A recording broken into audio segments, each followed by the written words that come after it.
ಸವಿ ಕನ್ನಡ 3ನೆಯ ತರಗತಿ ಭಾಗ 1. ಇದರಲ್ಲಿರುವ ಪಾಠ 6 ಈ ಸೂರ ಸ್ವಗತ. ಈ ಪಾಠದ ಪ್ರಶ್ನೋತ್ತರಗಳು. ಈ ವಿಡಿಯೋ ಇಷ್ಟವಾದಲ್ಲಿ ಲೈಕ್ ಮಾಡಿ, ಶೇರ್ ಮಾಡಿ, ಸಬ್ಸ್ಕ್ರೈಬ್ ಆಗಿ. ಅಭ್ಯಾಸ ಪ್ರಶ್ನೆಗಳಿಗೆ ಉತ್ತರಗಳನ್ನು ಹೇಳ್ತೇನೆ. ಒಂದು ವಾಕ್ಯದಲ್ಲಿ ಉತ್ತರಿಸು.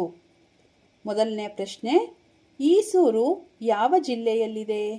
ಉತ್ತರ, ಈಸೂರು ಶಿವಮೊಗ್ಗ ಜಿಲ್ಲೆಯಲ್ಲಿದೆ. 2. ಗಾಂಧೀಜಿಯವರು ಆರಂಭಿಸಿದ ಚಳುವಳಿ ಯಾವುದು? ಉತ್ತರ, ಗಾಂಧೀಜಿಯವರು ಬ್ರಿಟಿಷರೇ ಭಾರತ ಬಿಟ್ಟು ತೊಲಗಿ ಎಂಬ ಚಳುವಳಿ ಪ್ರಾರಂಭಿಸಿದರು. 3.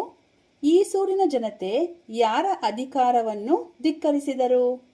ಉತ್ತರ, ಈಸೂರಿನ ಜನತೆ ಬ್ರಿಟಿಷ್ ಸರ್ಕಾರದ ಅಧಿಕಾರವನ್ನು ಧಿಕ್ಕರಿಸಿದರು. 4.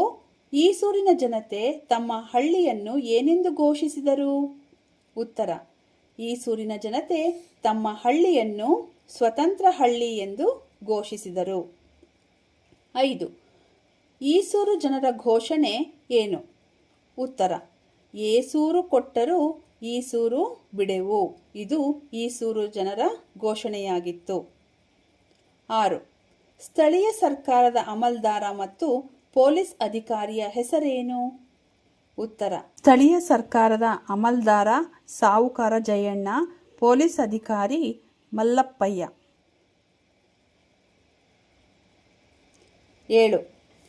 ಅಗಸೆ ಬಾಗಿಲಿನಲ್ಲಿ ಹಾಕಿದ್ದ ಫಲಕದಲ್ಲಿ ಏನೆಂದು ಬರೆದಿತ್ತು? ಉತ್ತರ, ಬೇಜವಾಬ್ದಾರಿ ಸರ್ಕಾರಿ ಅಧಿಕಾರಿಗಳಿಗೆ ಈಸೂರಿನಲ್ಲಿ ಪ್ರವೇಶವಿಲ್ಲ ಎಂದು ಫಲಕದಲ್ಲಿ ಬರೆದಿತ್ತು. 8. ಹೊಸ ಸರ್ಕಾರದ ಅಧಿಕಾರಿಗಳು ಬ್ರಿಟಿಷ್ ಅಧಿಕಾರಿಗಳಿಗೆ ನೀಡಿದ ಆಜ್ಞೆ ಏನು?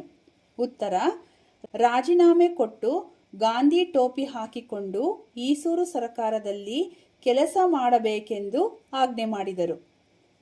9. ಸ್ವಗತ ಎಂದರೇನು? ಉತ್ತರ, ಸ್ವಗತ ಎಂದರೆ ತನಗೆ ತಾನೇ ಹೇಳಿಕೊಳ್ಳುವುದು. ಕಾರಣ ಕೊಡು. 1ನೇ ಪ್ರಶ್ನೆ, ಈಸೂರು ಶಿವಮೊಗ್ಗ ಜಿಲ್ಲೆಗೆ ಹೆಸರು ತಂದಿತು. ಕಾರಣ, ತಮ್ಮದೇ ಸರ್ಕಾರ ರಚಿಸಿಕೊಂಡು ಬ್ರಿಟಿಷರ ವಿರುದ್ಧ ಹೋರಾಡಿದ ಸ್ವಾತಂತ್ರ್ಯ ಪ್ರೇಮಿಗಳ ಊರು ಈಸೂರು. ಹಾಗಾಗಿ ಈಸೂರು ಶಿವಮೊಗ್ಗ ಜಿಲ್ಲೆಗೆ ಹೆಸರು ತಂದ ಊರು. 2ನೇ ಪ್ರಶ್ನೆ, ಹೊಸ ಸರ್ಕಾರದಲ್ಲಿ ಮಕ್ಕಳನ್ನು ಅಧಿಕಾರಿಗಳನ್ನಾಗಿ ಮಾಡಿದರು.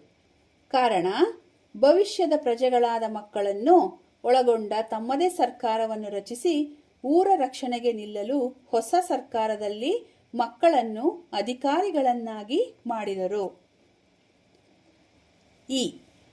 ಬಿಟ್ಟ ಸ್ಥಳವನ್ನು ಸರಿಯಾದ ಪದದಿಂದ ತುಂಬು. ಮೊದಲನೇ ಪ್ರಶ್ನೆ, ಅಧಿಕಾರಿಗಳು ಕಂದಾಯ ವಸೂಲಿಗೆ ಡ್ಯಾಶ್ ಪುಸ್ತಕಗಳೊಂದಿಗೆ ಬಂದರು. ಅಧಿಕಾರಿಗಳು ಕಂದಾಯ ವಸೂಲಿಗೆ ಖಾತೆ ಕಿರ್ದಿ ಪುಸ್ತಕಗಳೊಂದಿಗೆ ಬಂದರು. 2ನೇ ಪ್ರಶ್ನೆ, ದೇವಸ್ಥಾನದ ಮುಂದೆ ಡ್ಯಾಶ್ ಸಭೆ ನಡೆಸಿದರು.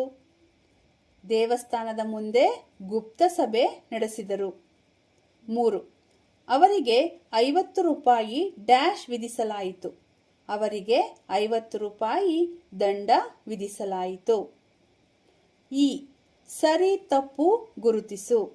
ಈ ಕೆಳಗಿನ ವಾಕ್ಯಗಳಲ್ಲಿ ಸರಿ ಮತ್ತು ತಪ್ಪನ್ನು ಗುರುತಿಸಬೇಕು. 1. ಪಟೇಲ್ ಚನ್ನಬಸವಯ್ಯ ಮತ್ತು ಶಾನುಭೋಗ ರಂಗನಾಥ ರಾವ್ ಸ್ವತಂತ್ರ ಸರ್ಕಾರದ ಅಧಿಕಾರಿಗಳು. ಈ ವಾಕ್ಯ ತಪ್ಪು. 2.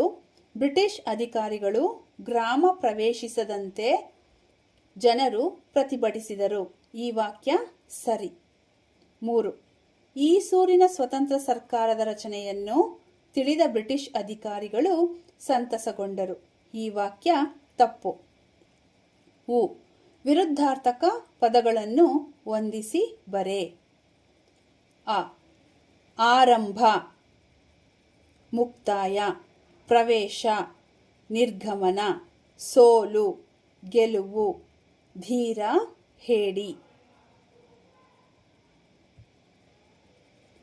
ಸಾಮರ್ಥ್ಯಾಧಾರಿತ ಚಟುವಟಿಕೆ. ಆ. ಕೊಟ್ಟಿರುವ ವಾಕ್ಯಗಳನ್ನು ನಕಲು ಮಾಡು. ಈ ಕೆಳಗೆ ಕೊಟ್ಟಂತಹ ವಾಕ್ಯಗಳನ್ನು ದುಂಡಾಗಿ ನಕಲು ಮಾಡಬೇಕು. ವಾಕ್ಯಗಳು: ಏಸೂರು ಕೊಟ್ಟರೂ ಈಸೂರು ಬಿಡೆವು. ಬ್ರಿಟಿಷರೇ ಭಾರತ ಬಿಟ್ಟು ತೊಲಗಿ. ಬೇಜವಾಬ್ದಾರಿ ಅಧಿಕಾರಿಗಳಿಗೆ ಈಸೂರಿಗೆ ಪ್ರವೇಶವಿಲ್ಲ. ಆ. ಇಲ್ಲಿ ಕೊಟ್ಟಿರುವ ವಾಕ್ಯಗಳನ್ನು ಸರಿಯಾದ ಕ್ರಮದಲ್ಲಿ ಬರೆ. ಆಳುತ್ತಿದ್ದರು ಹಿಂದೆ ಬ್ರಿಟಿಷರು ಭಾರತವನ್ನು. ಸರಿಯಾದ ಕ್ರಮ: ಭಾರತವನ್ನು ಹಿಂದೆ ಬ್ರಿಟಿಷರು ಆಳುತ್ತಿದ್ದರು. ಸ್ವಾತಂತ್ರ್ಯ ಈಸೂರಿನವರು ಪ್ರೇಮಿಗಳು. ಈಸೂರಿನವರು ಸ್ವಾತಂತ್ರ್ಯ ಪ್ರೇಮಿಗಳು. ಈ. ಚಿತ್ರ ನೋಡಿ ಕೊಟ್ಟಿರುವ ಪದಗಳನ್ನು ಬಳಸಿ ವಾಕ್ಯ ರಚಿಸಿ ಸೂಕ್ತ ವಿನ್ಯಾಸ ಹಾಗೂ ಅಂತರದೊಂದಿಗೆ ಬರೆ. ಈ ಕೆಳಗೆ ಕೊಟ್ಟಿರುವಂತಹ ಚಿತ್ರವನ್ನು ನೋಡಿ ಈ ಮೇಲೆ ಕೊಟ್ಟಿರುವ ಪದಗಳನ್ನು ಬಳಸಿಕೊಂಡು ವಾಕ್ಯಗಳನ್ನು ರಚಿಸಬೇಕು. ನಂತರ ಸೂಕ್ತ ವಿನ್ಯಾಸ ಹಾಗೂ ಅಂತರದೊಂದಿಗೆ ಬರೆಯಬೇಕು. ಪದಗಳು: ದಾರ, ಬಟ್ಟೆ, ಹೆಂಗಸು, ಪ್ಯಾಂಟು, ಸೀರೆ, ಲಂಗ, ಒಣಗಿಸು, ಸೂರ್ಯ. ವಾಕ್ಯಗಳು: ಮೊದಲನೇದು, ಹೆಂಗಸು ಸೂರ್ಯನ ಬಿಸಿಲಿಗೆ ಬಟ್ಟೆ ಒಣಗಿಸುತ್ತಿದ್ದಾಳೆ. ಎರಡನೇ ವಾಕ್ಯ, ಹೆಂಗಸು ದಾರದ ಮೇಲೆ ಪ್ಯಾಂಟು, ಸೀರೆ, ಲಂಗಗಳನ್ನು ಒಣಗಿಸಲು ಹಾಕುತ್ತಿದ್ದಾಳೆ. ಭಾಷಾಭ್ಯಾಸ. ಆ. ಚಿತ್ರ ನೋಡಿ ಮಾದರಿಯಂತೆ ಬರೆ. ಮಾದರಿ: ಗಾಡಿ, ಗಾಡಿಗಳು. ಕುದುರೆ, ಕುದುರೆಗಳು. ಗಿಳಿ, ಗಿಳಿಗಳು. ಆ. ಆವರಣದಲ್ಲಿ ಕೊಟ್ಟಿರುವ ಸೂಕ್ತ ಪದ ಆರಿಸಿ ಮಾದರಿಯಂತೆ ಬಹುವಚನ ಪದಗಳನ್ನು ಬರೆ. ಮಾದರಿ: ಅಕ್ಕ, ಅಕ್ಕಂದಿರು. ಅಣ್ಣ, ಅಣ್ಣಂದಿರು. ತಮ್ಮ, ತಮ್ಮಂದಿರು. ಚಿಕ್ಕಮ್ಮ, ಚಿಕ್ಕಮ್ಮಂದಿರು. ಅಜ್ಜ, ಅಜ್ಜಂದಿರು. ಮಾವ, ಮಾವಂದಿರು. ಚಿಕ್ಕಪ್ಪ, ಚಿಕ್ಕಪ್ಪಂದಿರು. ಈ. ಚಿತ್ರವನ್ನು ಗಮನಿಸು. ಮಾದರಿಯಂತೆ ಒಂದಕ್ಕಿಂತ ಹೆಚ್ಚು ಇರುವುದನ್ನು ಬಹುವಚನದಲ್ಲಿ ಬರೆ. ಮಾದರಿ: ಮನೆಗಳು, ಜನರು, ವಿದ್ಯುತ್ ತಂತಿಗಳು, ಮರಗಳು, ಮಳಿಗೆಗಳು, ರಥದಲ್ಲಿನ ಬಾವುಟಗಳು, ಕಂಬಗಳು. ನಿನಗಿದು ತಿಳಿದಿರಲಿ. ಒಂದು ಎಂಬ ಅರ್ಥ ಕೊಡುವ ಪದಗಳು ಏಕವಚನ.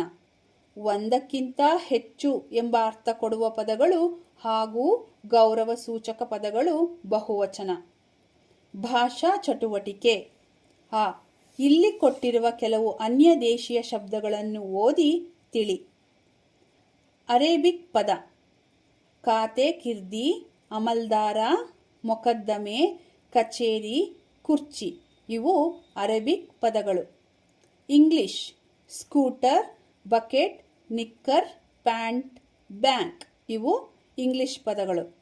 ಹಿಂದೂಸ್ತಾನಿ: ಟೋಪಿ, ಗಡಿಯಾರ, ಗಾಡಿ, ಗಿರಾಕಿ, ಗಾಬರಿ. ಇವು ಹಿಂದೂಸ್ತಾನಿ ಪದಗಳು. ನಿನಗಿದು ತಿಳಿದಿರಲಿ. ಒಂದು ಭಾಷೆಯ ಮೂಲ ಪದಗಳನ್ನು ದೇಶ್ಯ ಶಬ್ದಗಳೆಂದು, ಬೇರೆ ಭಾಷೆಗಳಿಂದ ತೆಗೆದುಕೊಂಡ ಶಬ್ದಗಳನ್ನು ಅನ್ಯ ದೇಶ್ಯ ಶಬ್ದಗಳೆಂದು ಕರೆಯುವರು. ಆ. ನುಡಿಗಟ್ಟುಗಳ ಅರ್ಥ ತಿಳಿ. ನುಡಿಗಟ್ಟು: ಎತ್ತಿದ ಕೈ. ಇದರ ಅರ್ಥ ಪ್ರವೀಣ, ನಿಪುಣ. ಕಬ್ಬಿಣದ ಕಡಲೆ. ಅರ್ಥ ಕಠಿಣವಾದ ವಿಷಯ. ತಲೆಹಾಕು. ಅರ್ಥ ಮಧ್ಯ ಪ್ರವೇಶಿಸು. ಎಳ್ಳಷ್ಟು. ಅರ್ಥ ಅತ್ಯಲ್ಪ. ರೈಲು ಬಿಡು. ಇದರ ಅರ್ಥ ಸುಳ್ಳು ಹೇಳು. ಕಾಲು ತೆಗೆ. ಇದರ ಅರ್ಥ ಹೊರಡು. ಈ. ವಾಕ್ಯದಲ್ಲಿನ ಬಿಟ್ಟ ಸ್ಥಳವನ್ನು ಹಿಂದೆ ಕೊಟ್ಟಿರುವ ನುಡಿಗಟ್ಟುಗಳಲ್ಲಿ ಸೂಕ್ತವಾದುದನ್ನು ಆರಿಸಿ ಬರೆ. ಒಂದನೇ ಪ್ರಶ್ನೆ: ರಾಜು ಕೆಲಸ ಮಾಡುವುದರಲ್ಲಿ ಡ್ಯಾಶ್. ರಾಜು ಕೆಲಸ ಮಾಡುವುದರಲ್ಲಿ ಎತ್ತಿದ ಕೈ. 2. ಅವರು ಮಾತನಾಡುವಾಗ ನಾನು ಅನವಶ್ಯಕವಾಗಿ ಡ್ಯಾಶ್. ಅವರು ಮಾತನಾಡುವಾಗ ನಾನು ಅನವಶ್ಯಕವಾಗಿ ತಲೆ ಹಾಕಬಾರದು. 3. ಕೆಲವರು ತಮಗೆ ಗೊತ್ತಿಲ್ಲದಿದ್ದರೂ ಸುಮ್ಮನೆ ಡ್ಯಾಶ್. ಕೆಲವರು ತಮಗೆ ಗೊತ್ತಿಲ್ಲದಿದ್ದರೂ ಸುಮ್ಮನೆ ರೈಲು ಬಿಡುತ್ತಾರೆ. 4. ಅಮ್ಮ ಕೆಲಸ ಹೇಳಿದರೆ ನನ್ನ ತಮ್ಮ ಡ್ಯಾಶ್. ಅಮ್ಮ ಕೆಲಸ ಹೇಳಿದರೆ ನನ್ನ ತಮ್ಮ ಕಾಲು ತೆಗೆಯುವನು. ನಿನಗಿದು ತಿಳಿದಿರಲಿ. ನುಡಿಗಟ್ಟು ಎಂದರೆ ವಿಶಿಷ್ಟವಾದ ಮಾತಿನ ಜೋಡಣೆ. ವೃತ್ತಪತ್ರಿಕೆಯಲ್ಲಿರುವ ಮುದ್ರಿತಾಕ್ಷರಗಳು, ದಪ್ಪಾಕ್ಷರಗಳು, ಸಣ್ಣ ಅಕ್ಷರಗಳು ಪದಗಳನ್ನು ಕತ್ತರಿಸಿ ಅಂಟಿಸುವುದು. ಈ ಕೆಳಗೆ ಕೊಟ್ಟಿರುವಂತಹ ಜಾಗದಲ್ಲಿ ವೃತ್ತಪತ್ರಿಕೆಯಲ್ಲಿರುವಂತಹ ಮುದ್ರಿತಾಕ್ಷರಗಳು, ದಪ್ಪಾಕ್ಷರಗಳು ಹಾಗೂ ಸಣ್ಣ ಅಕ್ಷರಗಳನ್ನು ಇರುವಂತಹ ಪದಗಳನ್ನು ಕತ್ತರಿಸಿ ಕೆಳಗಿನ ಜಾಗದಲ್ಲಿ ಅಂಟಿಸಬೇಕು. ಧನ್ಯವಾದಗಳು.